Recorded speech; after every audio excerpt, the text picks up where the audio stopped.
மேல்மருவத்தூர் ஆதிபராசக்தி மலர்பதம் பாடிடுவோம். காலமெல்லாம் நம்மை காத்திடும் தாய் அவள் கோவிலை நாடிடுவோம்.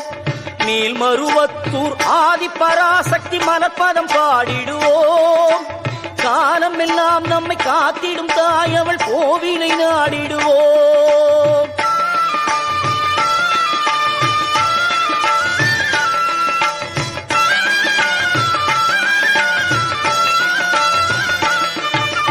கோல விழி கொண்ட கோமதியவளே ஆதிபராசக்தி. நீல விழி கொண்ட காளியும் அவளே ஆதிபராசக்தி. கோல விழி கொண்ட கோமதி அவளே ஆதிபராசக்தி. நீல விழி கொண்ட காளியும் அவளே ஆதிபராசக்தி. Download ShareChat.